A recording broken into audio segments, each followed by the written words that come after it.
салом алейкум. Мы тақрибан 1 соат баъд навори худро сар мекунем, дарс мегузарем. Так.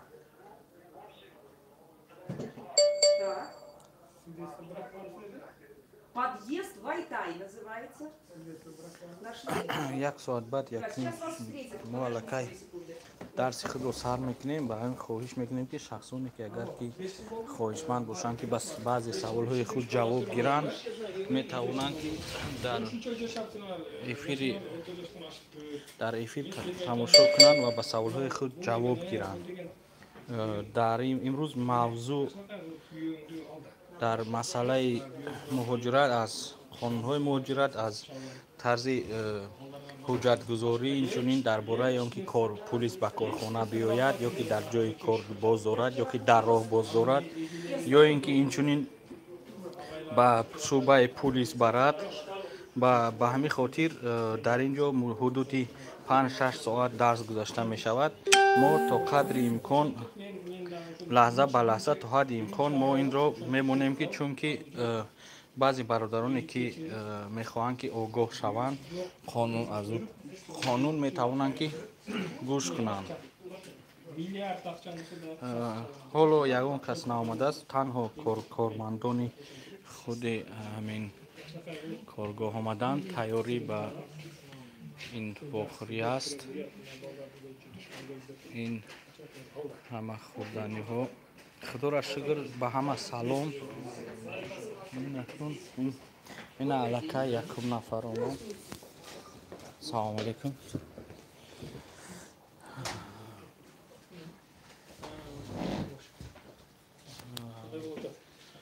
анакун мо инро ба ҳамин вақти мо ки хеле зиёд аст, ба онҳо пешбарӣ мекунем. аканро гузарем. чӯ дарсои ваюда ки ҷо бошан аканро коғазои дарсӣ.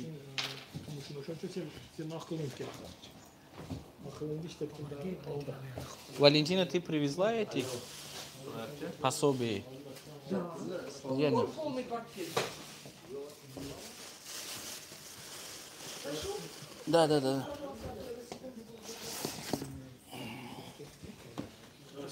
Здравствуйте, салам алейкум.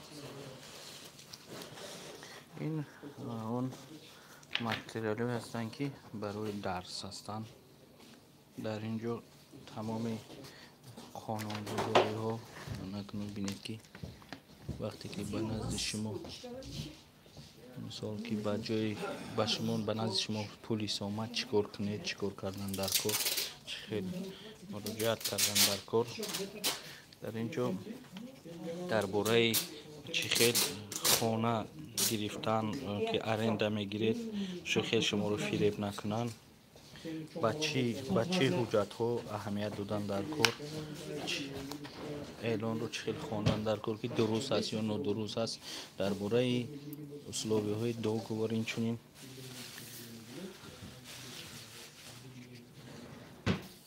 марҳамат бинед, дар бораи ҳуҷҷатгузорӣ ба кӣ бовар кардан дар кор аст, ба кӣ не. Инчунин инҷо ҳуҷҷати, агар ки ба шумо ҳуҷҷати дурӯғ карданд, инчунин вақте ки шумо ба кор даромаданӣ шудед, чӣ намуи шартномаи корӣ ҳаст, худи шартномаи корӣ чӣ хел тарзи дуруст аст, чӣ хел навишта шуда бошад ва чӣ хел бошад. шартномаи корие ки бо кубу квадрат маслиҳат мекунед, гуфти рӯзҳо объём.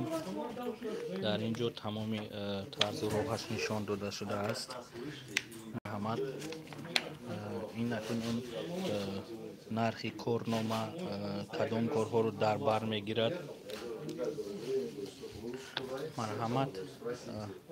агар ки шумо кор надошта вай натурдаву договори корномаи шартномаи корӣ дуруст надошта бошед ё ки дошта бошед ва пули шуморо корфармо надиҳад, дар ин ҷо چی خیل مراجعت کردن در کور چی خیل هست همون هست همه با کجا عریضه نوشته میتونید در این مورد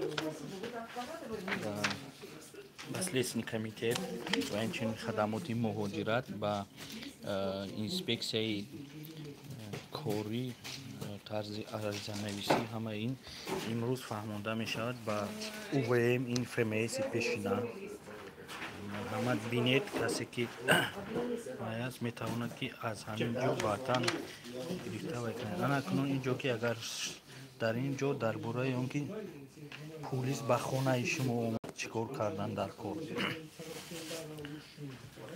زیل عظیم خوب هستم این اکنون که اگر که به جای کار شما اومدن چیکار کردن در کار سلام علیکم نازک چندید خوبی خوش آمدید اگر که به خانه اومدن یا که جای کاری که از شما حق اجازت نداره در اون درباره امنیستی حالا یگان خبر نیست برادران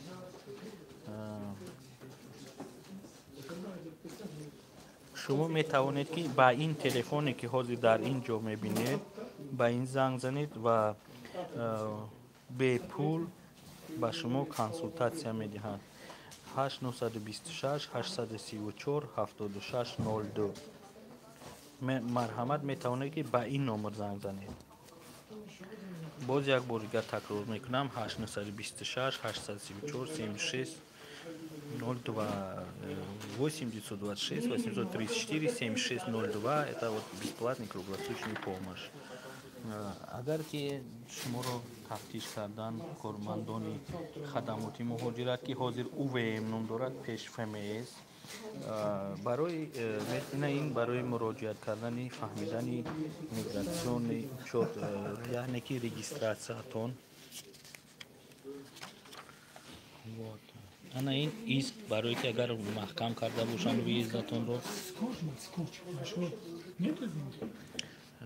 اگر که شما باید که از روسیه برای چی در کار چی خیل کردن در کار در اینجا هم معلوماتی پورا هست در باره که چی نوشتن یا ننوشتن و اون که بسیاری ها میگویند که من چسی نوشتگی یا گوستی برای این و من قانونی 90 180 دخل ندارد این محض دروغ است در صورتی که شخص آمد در مدت یا که مدتی 90 روز پاتن نکرد باید که برآمده بعد 90 روز بر روسیه داخل شود در صورتی که رفته سرحد قزاقستان ارمنستان یا دیگر دولت ها را گذرد و حجت پیش پاتن نداشته باشد او را می توانند اخراج کنند یا که با گذشت ایام اخراج کرده می شود حاضر ما تیاری به درسی ایستادیم در اینجا همه این نمونه درس ها یک به یک نوشته می شوند و فهمانده می شوند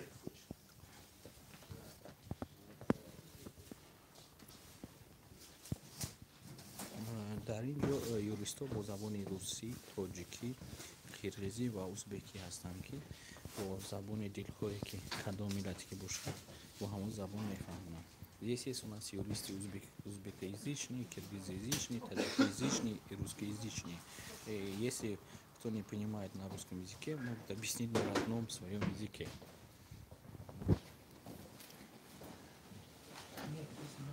در نسبت امنیستیا حالا یگان سخنی نیست و اینچنین گفتنی هم که اگر امنیستیا شود شاید تنها آنهایی که دو و زیاده از این قانون ویران کنی کردن با آنها دخالت کنند نه با آنهایی که از طریق دادگاه یعنی سود اخراج کرده شدند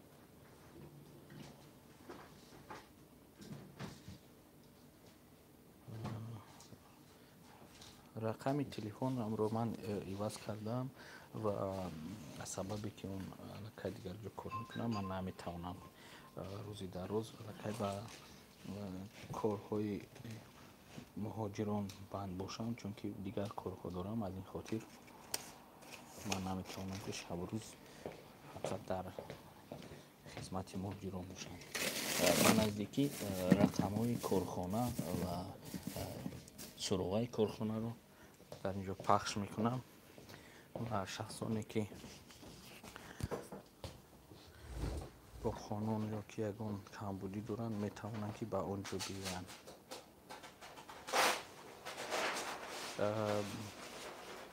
кросс танкс шумо наистед ки мо дар питерем ягон ҷои кор бошад ба наздикӣ ба ман муроҷиат кардан як корхонаи партобгоҳ яке мусорати рағбати шеҳрзавод ҷои хоб дорад. Инчунин худи ҳамон ҳуҷҷатгузорӣ яъне регистратсияшон ҳам бепул аст. маблағи корияшон аз 30 то 40 ҳазор гуфтан, яъне ки аз худи одам вобаста аст ва ба онҳо ҳудуди 150 нафар коргар дар кор аст. дар он ҷо бародарони тоҷик аллакай 5 солҳо зиёд кор мекунанд. аз ин хотир Шерхан Маҳкамов адреси корхонаи худам дар дигар ҷо мешавад. ин адресе ки ҳозир ман дар ин ҷо ҳастам, ин корхона кӯчаи Казакова доми 8 строени 2 метро Курская. муддати имрӯз мо дарси охиронро дорем. баъд аз ин мо сафар дорем ба шаҳри Бишкек ба як конференсияи байналмилалӣ оиди муҳоҷират, ки дар он ҷо аз тамоми дунё иштирок мекунанд. Инчунин депутатҳо аз Русия, аз Қирғизистон, намояндаҳои Тоҷикистон ва мо масъалаҳоро мегзорем.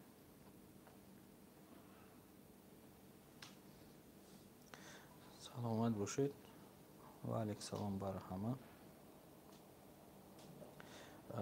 Шерхан, ман ба наздикӣ ҳамон шартномаи корхонаро ки бандам, мувофиқи шартнома ки ба кор даромадам, ман ҳамашро мегузорам. метавонед ки баъд муроҷиат кунед. чунки аллакай ман дар ин соҳа зиёд кор кардам. аз соли 93 ба ин кор машғул ҳастам ва баъзе бародарон навистанд ки ман ба хотири пул, ба хотири ин ман гӯё ки реклама мекунам дар ютуб, видеоҳои бо пули сар ба сар монда, гӯё ки ман аз ин пул кор мекунам. ман қатъӣ гуфтам метавонам ки ман ягон рубл то имрӯз аз он канали ютуб ҳам нагирифтам ва як бародари узбек хоҳиш кард ки ҳамин видеоҳоро иҷозат диҳед дар канали худ монам ва ба ман ҳам ҳамин гурӯҳро кушод. ман ҳатто намедонам ки ҳамон сайти маро кард. ман намедонам агар ки аз ӯ бароям ҳатто даромада наметавонам.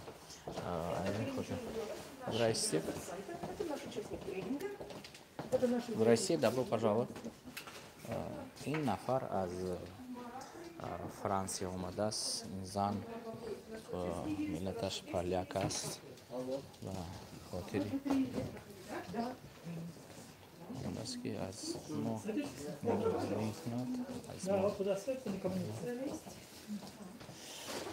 мехоҳад ки кори моро бинад ки мо чӣ кор мекунем. ба ҳамин хотир баъзеҳо суханҳои қабеҳ ҳам мезананд. хеле ки мегӯянд саг меджакад, корвон бо роҳаш рафтан мегирад. аз ин хотир ман аҳамият наметиҳам.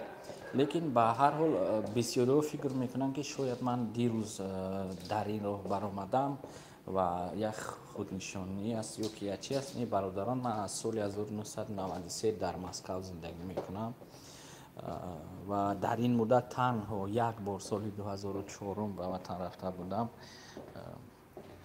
як моҳ истодам ва худ бародарон як фикр кунед ки ман ҳам зиндагии худро дорам ва шахсе дар ин қадар сол ҳатто напурсидааст ки ёров, мисол Каримҷон, аз кадом ҳисоб зиндагии худро пеш мебарад, аз кадом ҳисоб дигар корҳои худро ба анҷом мерасонад. мутаассифона бародарони мо, хоҳарони мо баъзе вақт чунин мепиндоранд ки гӯё ки ман ба ин миллат ё ки ба дигарҳо бояд ки должен бошам ё ки ҳатмӣ бошам 10 бор корашонро ҳал карда тавонам, як вақт надошта бошам ё натавонам, аллакай ба мисли душман менигаранд. бародарон, хоҳарон як чизро фаҳмед ки то ба ин рӯз ки ман чӣ коре кардам, ман ба хотири миллат, ба хотири мусулмон будан кардам. از این جهت حتی من هرچند نگاه نمیکنم که دینش چیست یا که ملتش چیست یا دیگر چیزها رو بعضی وقت راستی بر عصب به هر حال میزند، چون که وقتی که بسیار کارها رو انجام میدهی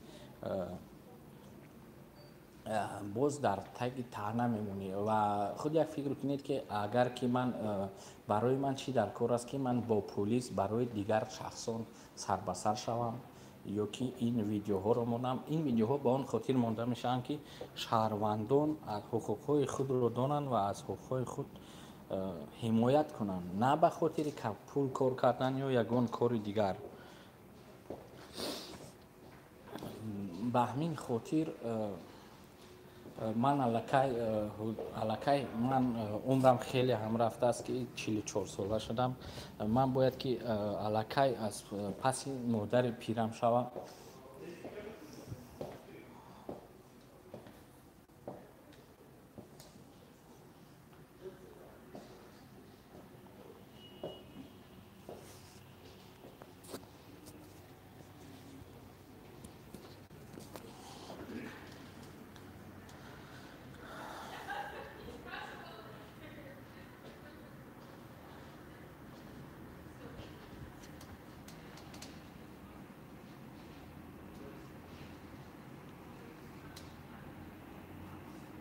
از برادر خواهش کردم میشد که دشنام نکنید به هر حال جو زنان، مادران، خواهران شدگیت. از این خاطر من وای کردم که من باید که حیات زندگی و آینده‌ام رو پیش برم، چون که خدا میدونه، خداوند میدوند که به هر یک کسی ما چند سال دیگر عمر باقی مانده است و من باید که فکری مادر پیرم رو کنم. این چون این اویله از این سبب من مجبور شدم از که من به کار شخصی روم، به فیلم یوردیکی روم تا که زندگی خود رو پیش برم.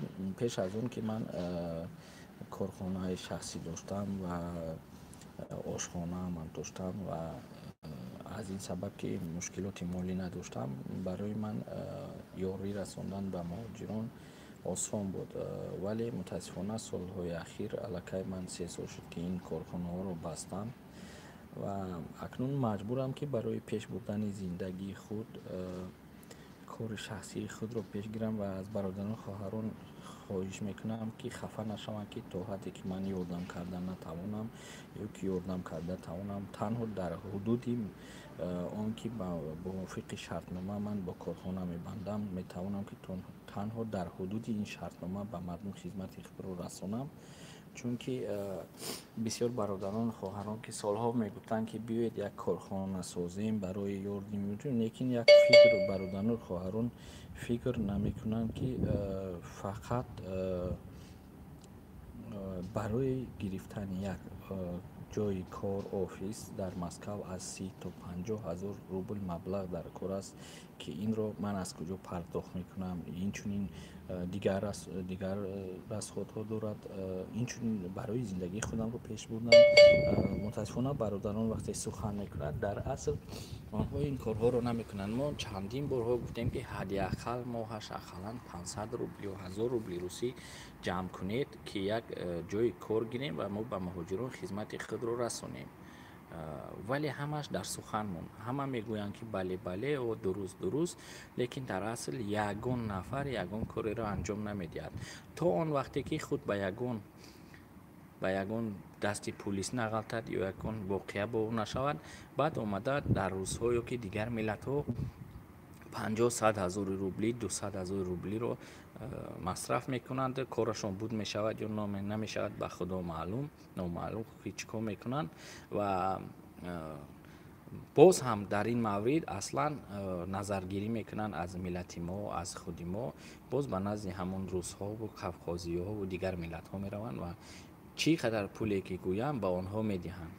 وقتی که میبیان به پیش ما میگوییم که همین کار حل نشونده است، آنها گارانتی گفته دویده به پیش دیگر ملت ها میروند و در آخر باز گشته میبیان که آنها ما رو فریب دادن، مبلغ ما رو گرفتن، کار ما رو بود نکردن. از این خاطر اگر бародарон боз як бор дигар мегӯям ки агар шахсоне ки хоҳиш дошта бошанд марҳамат мо тайёрем ки як ҷамъияте созем.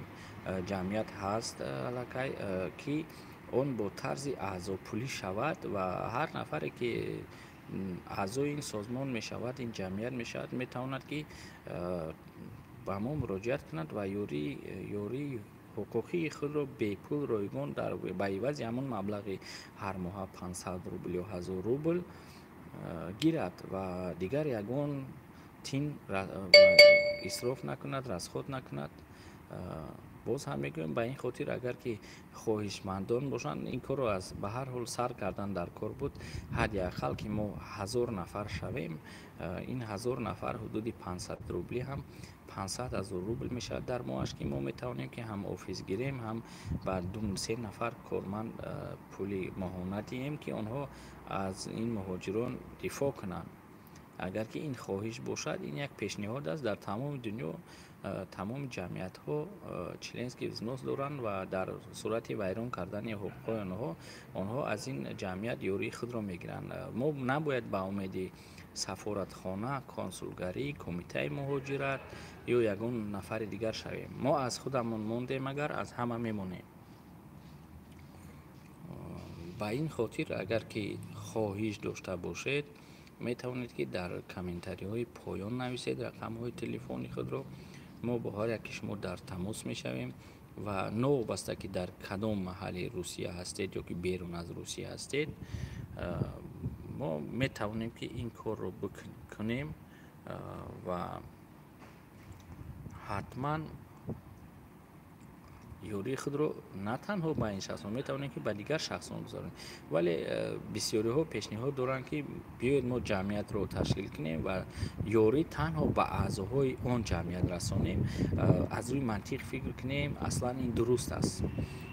чунки як нафар ки ба ин ҷамъ омад ба ин ҷамъият ва маблағе дод ва ёрии худро гирифт, дигар ки нафар дидид ки ин кор ҳақиқатан ҳаст, он нафарон худ мебиёянд. ҳар як нафар 4-5 нафарро бо худ метавонад ки биёрад ва ман хуб мефаҳмам ки онҳои маблағ месупоранд норозигии худро баён кунанд, ҳам дуруст аст, чунки дигарҳо боз ҳам як бор такрор мекунам, мо 85% корҳои худро метавонем ки бо воситаи телефон ҳал кунем, чунки Москав мисол гирем шаҳри калон аст ва мо на зиёда 3 шуъбаро метавонем дар як рӯз хабар гирем барои ёрии шаҳрвандон. ба хеле ки дар мо мегӯянд овозаи Рустам беҳ аз Рустам, ба ин тариқ бо тариқи гӯшии телефонӣ мо бисёр масъалаҳоро хубтар ҳал мекунем ва тезтар анҷом медиҳем. шахсоне ки дигар ёрии дигар ҳуқуқӣ дар кор бошад, ба онҳо лозим бошад, метавонанд ки ба корхона биёянд ва ёрии худро гиранд. боз ҳам мегӯям ки агар бародарон хоҳиш дошта бошед, мо метавонем ки инро ташкил кунем ва як баромади дигар ҳафтаига рӯзҳои якшанбе, агар иншоалло, ё ки агар ки ман дар шаҳри Бишкек бошам дар ин конферонс, баъди конференсия агар ки вақти бекор дошта бошам, аз шаҳри Бишкек ба ютуб медароям ва агар ки бародарон ба дигарон расонед, агар ки хоҳиш дошта бошанд, ман тамоми паҳлӯҳои ин ҷамъиятро ба мардум мефаҳмонам. агар ки хоҳиш дошта бошанд, марҳамат, мо ин ҷамъиятро ташкил мекунем. ҳар нафар бо ному фамилияш, бо нишонҳои рамзӣ ба онҳо дода мешавад, худи телефонҳо дода мешавад ва онҳо метавонанд ки муроҷиат кунанд. ва боз як чизро гуфтанӣ ҳастам ки мо пеш ин тариқ карда будем, вале мутаассифона шахсоне пайдо шуданд ки рақамҳои моро ба ҳар ҷо додан, рақамҳоро гирифта дар он ҷо як корхонае ташкил карданд ва тамоми муҳоҷироне ки ба пеши онҳо меомаданд, аз онҳо маблағ гирифта саволро ба мо медоданду ҷавобашро гирифта ба онҳо медоданд. ва ин боис он шуд ки мо ин тариқи корро маҳкам кунем ва ба ин хотир мо дигар тариқро роҳ гирифтанӣ ҳастем ки шахсоне ки аъзои ҷамъият мешаванд, ба онҳо номҳои рамзӣ дода мешавад, ба онҳо рақамҳои рамзӣ дода мешавад ва вақте ки муроҷиат мекунанд, як ё ду савол ба онҳо дода мешавад донистани ин рамзҳо ки мо донем ки ҳамин дар ҳақиқатан шахси муроҷиат мекунанда ҳамон шахс аст ё ки аз дигар роҳ кор мегирем аз баъзе дигар саволҳо метиҳем ки инро фақат мо ва ҳамон шахс медонанд ва мо муайян мекунем ки ин шахс ҳамон шахс аст ё не. Мо намехоҳем ки аз кори мо дигар бародарон гирифта пул гиранд аз муҳоҷирону ёрии моро гирифта мисол гирем ки 500 рубл як моҳ дода дар инҷо аз муҳоҷирон дар дигар шаҳру навоиҳо ё дар худи Москав аз онҳо маблағҳои калон гиранду аз ҷавобро аз мо гирифта ба онҳо расонанд. инҷо бародарон пешниҳод карданд ки дар WhatsApp як гурӯҳ кушоем. рости ман як суроғ мекунам набошад ё дар WhatsApp ё ки ҳафтаи дигар дар бораи паҳлӯҳои дурусти ин ҷамъият гап мезанам. Агар ки хоҳиш дошта бошед марҳамат метавонед ки ба ин кор машғул шавед. Ана аллакай бародарони мо бисёр омаданд. Салом алейкум. Говорят, 50% график на бочку. Будем с вами делиться, иначе у вас там ликвидируют. Я говорю, не, ребята, фигушки вам. Взяла свой устав, рассоединила по листочку. Каме вақт мондааст. Ман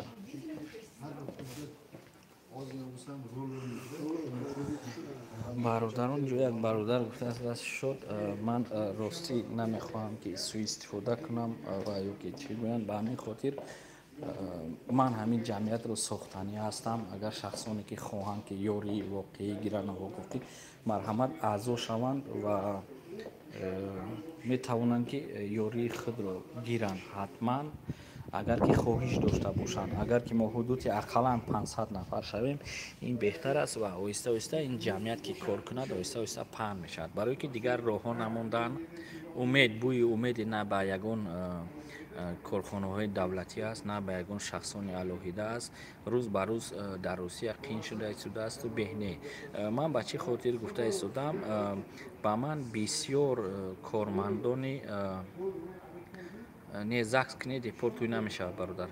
бисёр кормандои пулис доим мегӯянд ки чаро шумо бо мо ҷанг мекунед, аз ҳуқуқи муҳоҷирон ҳимоят мекунед. беҳтар нест ки бо мо ҳамкорӣ кунед. вақте ки як муҳоҷирро боздоштанд, мо агар ки 5000 евро гирем, аз ӯ 10000 гиред, шумо 5000, мо 5000 ва муҳоҷир гуфти рӯзҳо давол намеравад. вале ман садборҳо гуфтам ки ман зидди ин кор ҳастам ва асло ин корро намекунам.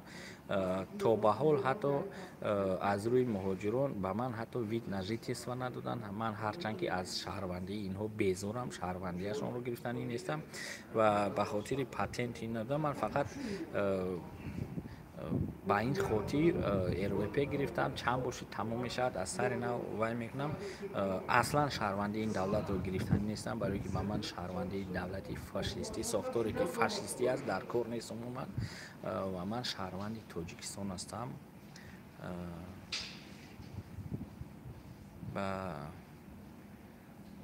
ба ҳамин хотир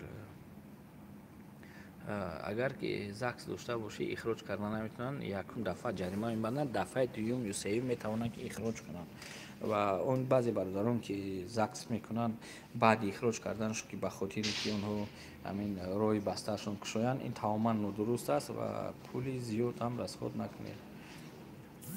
4 сол шид депорт шуда, агар 4 сол шид 5 сол ношуда бароед, чунки аз сари нав ҳисоб мекунам. ба ин хотир 5 сол нашуда аз Русия бароед ба дароед. бародарон бахшиш аллакай як заряди телефонам кам мондааст, як 10%. ман каме инро ба қувва монам, баъд ҳатман дарсро ки сар кардан ман боз ба эфир мебароям. саломат бошед. фикру андешаҳои худро дар бораи сохтани ҷамъият, як ҷамъият дар поён нависед.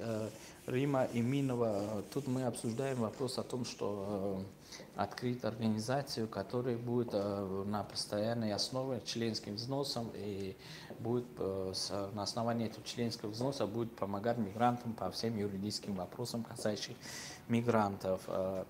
Либо мы хотим это сделать, чтобы работали, либо уже не знаю, как делать, потому что например, мне уже 44 года, мне надо уже о семье подумать, о старой больной матери уже, которая осталась одна после смерти отца. Поэтому я уже с 93-го года этим занимаюсь, как бы раньше интернета был, и это многие думают, что я для рекламы там выложу этот видео, все, чтобы деньги зарабатывать. До сих пор я ни одного рубля даже не получал с этого YouTube канала, как говорят, как некоторые блогеры или что там, и не рекламирую себя. В рекламе как бы не нуждаюсь.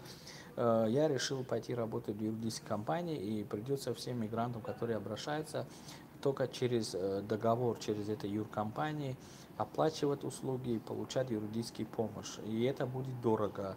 Я предлагаю альтернативный путь. Это самим открыть организацию, сделать членский взнос, и там может 500 рублей, может 1000 рублей, это исходя сколько человек будет ежемесячно. И этим людям дать юридические консультации в любое время и помочь им уже на основании вот этих членских взносов, уже без дополнительных каких-то денег, оказать им помощь в судах, в миграционных службах, в полиции, где бы ни было. Вот. И я считаю, что 500 или 1000 рублей это один обед или один день заработной платы. И это ничего такого, небольшая сумма, чтобы кому-то было трудно. Но то же самое, если нас будет много, это же деньги помогут нам что-то делать. Надежды уже на посольство разных стран, на консульство и на миграционную службу уже нет. Если мы сами не будем делать то, что мы хотим, никто за нас это делать не будет.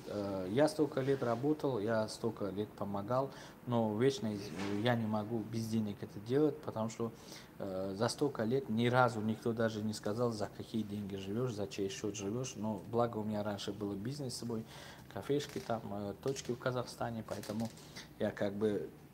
У меня с этим проблем не было, и жильем у меня проблем нет, слава богу, в Москве.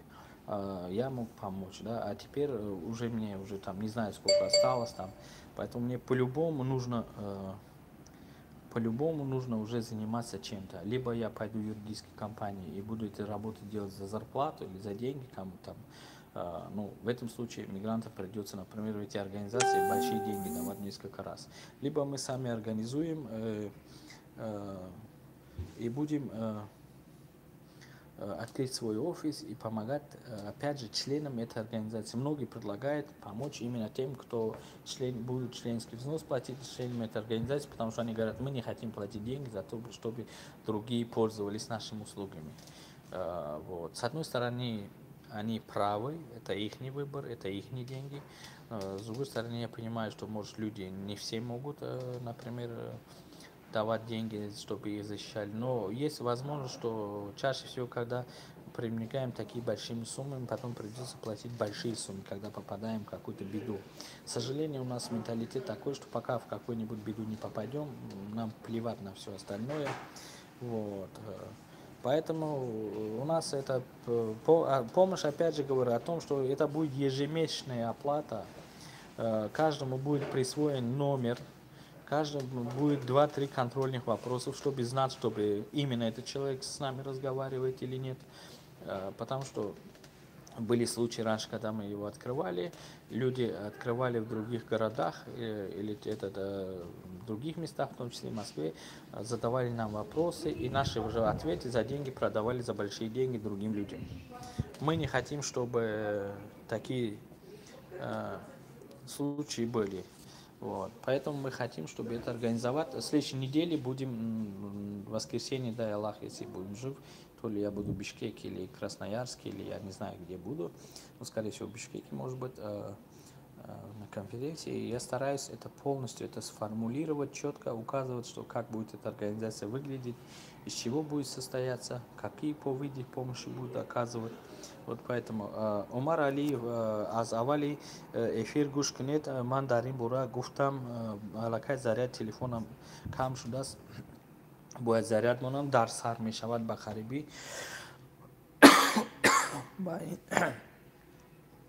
ба ин хотир мо ин корро дида баромад. Рустам Мусозода, рақами телефонатонро нависед, мо бо тамос мешавем бо шумо иншоалло пагоҳ ё ки пагоҳ дига вақте ки бекор шудем. Вот. Илтимос дашном ҳақорат накунед. иншоалло фед аллакай батареяи ман кам шуд боқӣ ҳама саломат бошед боз ба эфир мебароем раҳмат фикрҳои худро дар ин ҷо нависед дар таи комментария ки шумо чӣ мақсад доред чӣ пешниҳод доред мо пешниҳодҳои шуморо ҳам ба назар мегирем